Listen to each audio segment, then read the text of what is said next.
ऋषि कहते हैं कि राजन रंभ नाम से प्रसिद्ध एक असुर था जो दैत्य वंश का शिरोमणि माना जाता था। उससे महातेजस्वी महिष नामक दानव का जन्म हुआ था। दानवराज महिष समस्त देवताओं को युद्ध में पराजित करके देवराज इंद्र के सिंहासन पर जा बैठा और स्वर्ग लोक में रहकर त्रिलोकी का राज्य करने लगा। तब पराजित हुए देवता ब्रह्मा जी की शरण में गए। ब्रह्मा जी भी उन सब को साथ ले उस स्थान पर गए जहाँ भगवान शिव और विष्णु विराजमान थे। वहाँ पहुँचकर सब देवताओं ने शिव और केशव को नमस्कार किया तथा अपना सब वृत्तांत यथार्थ रूप से व्यवहार कह सुनाया।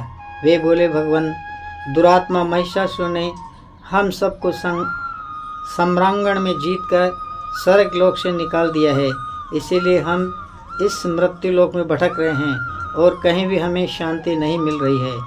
उस असुर ने इंद्र आदि देवताओं की कौन कौन सी दुर्दशा नहीं की है। सूर्य, चंद्रमा, वरुण, कुबेर, यम, इंद्र, अग्नि, वायु, गंधर्व, विद्याधर और चारण, इन सब के तथा अन्य लोगों के भी जो कर्तव्य कर्म है उन सब को वह पापात्मा असुर स्वयं ही करता है। उसने दैत्य पक्ष को अभयदान दिया है। इसीलिए हम सब देवता आपकी शरण में हैं। देवताओं की यह बात सुनकर भगवान शिव और विष्णु ने अत्यंत क्रोध किया। रोष के मारे उनके नेत्र घूमने लगे। तब अत्यंत क्रोध से भरे हुए भगवान शिव और विष्णु के मुख से तथा अन्य देवताओं के शरीर से तेज प्रकट हुआ। तेज का वह महान पुंज अत्यंत प्रज्वलित हो दसों दिशाओं में प्रकाशित हो उठा। दुर्गा जी के ध्यान में लगे हुए सब देवताओं ने उस तेज को प्रत्यक्ष देखा। संपूर्ण देवताओं के शरीर से निकला हुआ वह अत्यंत भीषण तेज एकत्रित होकर नारी के रूप में परिणित हो गया। वह नारी साक्षात महिषमर्दनी देवी थी। उनका प्रकाशमान मुख भगवान शिव के तेज से प्रकट हुआ था। भुजाएं विष्णु के तेज से उत्पन्न हुई थी। केश यमराज के तेज से आविर्भात हुए थे। उन दोनों स्तन चंद्रमा के तेज से प्रकट हुए थे। कटिभाग इंद्र के तेज से तथा जंगा और उरण वरुण के तेज से, पृथ्वी के तेज से नितंब और ब्रह्मा जी के तेज से दोनों चरणों का आविर्भात हुआ था। पैरों की अंगुलियां सूर्य के तेज से, पृथ्वी हाथ की अंगुलियां वसु के तेज से उत्पन्न हुई थी। नासिका कुबेर के, दांत प्रजापति के, तीनों नेत्र अग्निदेव के, दोनों भुहें साध्य गण के, दोनों कान वायु तथा अन्य देवताओं के तेज से प्रकट हुए थे। इस प्रकार देवताओं के तेज से प्रकट हुई कमलालया लक्ष्मी ही वह परमेश्वर थी। संपूर्ण देवताओं की तेजो राशि प्रकट हुई।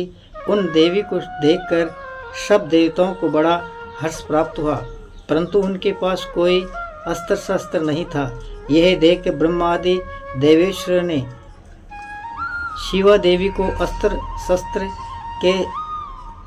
शस्त्र से संपन्न करने का विचार किया। तब महेश्वर ने महेश्वरी को त्रिशूल समर्पित किया। भगवान विष्णु ने चक्र, वरुण ने पास, अग्निदेव ने शक्ति, वायु देवता ने धनुष और बाणों से भरा 2 तरकश, सचिपति इंद्र ने वज्र और घंटा, यमराज ने कालदंड, प्रजापति ने अक्षमाला, ब्रह्मा ने कमंडलू तथा सूर्यदेव ने समस्त रोमकूप में अपनी किरणों का तेज अर्पित किया। काल ने उन्हें चमकती हुई ढाल और तलवार दी। शीर्षाग ने सुंदर हार तथा कभी पुराने न होने वाले 2 दिव्य वस्त्र दिए। साथ ही उन्होंने दिव्य चूड़ामणि, 2 कुंडल, बहुत से कड़े, अर्धचंद्र, केयूर, मनोहर, नुपुर, गले की हंसुली और सब अंगुलियों में पहनने के लिए रत्न से बनी अंगूठियां भी दी। विश्वकर्मा ने उन्होंने मनोहर परसा भेंट किया। साथ ही अनेक प्रकार के अस्त्र और अभेद कवच दिए। समुद्र ने सदासुर में एवं सरस रहने वाला माला दी और एक कमल का फूल भेंट किया। हिमवान ने सवारी के लिए सिंह तथा आभूषण के लिए नाना प्रकार के रत्न दिए। कुबेर ने उन्हें मधु से भरा पात्र अर्पित किया। तथा सर्पों के नेता शेषनाग ने विचित्र रचना कौशल से सुशोभित एक नागहार भेंट किया, जिसमें नाना प्रकार की सुंदर मणियां गुथी हुई थी। इन सब ने तथा दूसरे देवताओं ने भी आभूषण और अस्त्र शस्त्र देकर देवी का सम्मान किया। तत्पश्चात उन्होंने बारंबार अट्ठास करके उच्च स्वर से गर्जना की। उनके उस भयंकर नाद से संपूर्ण आकाश गूंज उठा। उससे बड़े जोर की प्रतिध्वनि हुई, जिससे तीनों लोकों में हलचल मच गई। चारों समुद्रों में अपनी मर्यादा छोड़ दी, पृथ्वी डोलने लगी। उस समय महिषासुर से पीड़ित हुए देवताओं ने देवी की जय जयकार की। तदंतर सब देवताओं ने उन महालक्ष्मी स्वरूपा पराशक्ति जगदम्बा का भक्ति गदगद वाणी द्वारा स्तवन किया।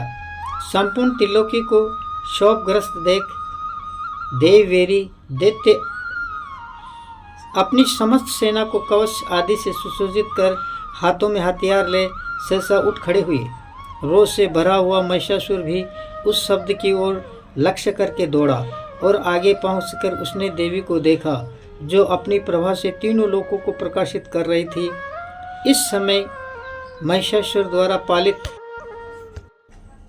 करोड़ों शस्त्रधारी महावीर वह आ पहुंचे। चिक्षुर, चामूर, उदग्र, कराल, उद्दत, वाष्कल, ताम्र, उग्रास्य, उग्रवीर्य, बिडाल, अंधक, दुर्धर, दुर्मुख, त्रिनेत्र और महाहनु, ये तथा अन्य बहुत से युद्ध कुशल सूरवीर सम्रांगण में देवी के साथ युद्ध करने लगे। वे सब के सब अस्त्र शस्त्रों की विद्या में पारंगत थे। इस प्रकार देवी और दैत्यगण दोनों परस्पर जूझने लगे। उनका वह भीषण समय मार काट में ही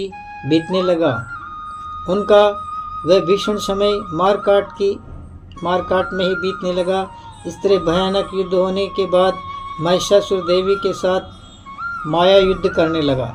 तब देवी ने कहा, अरे मूढ़, तेरी बुद्धि मारी गई है क्या? तू व्यर्थ हट क्यों करता है? तीनों लोकों में कोई भी असुर युद्ध में मेरे सामने टिक नहीं सकते। यूं कहकर सर्वकालमयी देवी कूदकर महिषासुर पर चढ़ गई और अपने पैर से उसे दबाकर उन्होंने भयंकर शूल से उसके कंठ में आघात किया और उनके पैर से दबा होने पर भी महिषासुर अपने मुख से दूसरे रूप में बाहर निकलने लगा। अभी आधे शरीर से ही वह बाहर निकल पाया था कि देवी ने अपने प्रभाव से उसे रोक दिया। आधा निकला होने पर भी वह महाअधम दैत्य देवी के साथ युद्ध करने लगा। तब देवी ने बहुत बड़ी तलवार से उसका सिर काटकर उस असुर को धराशायी कर दिया।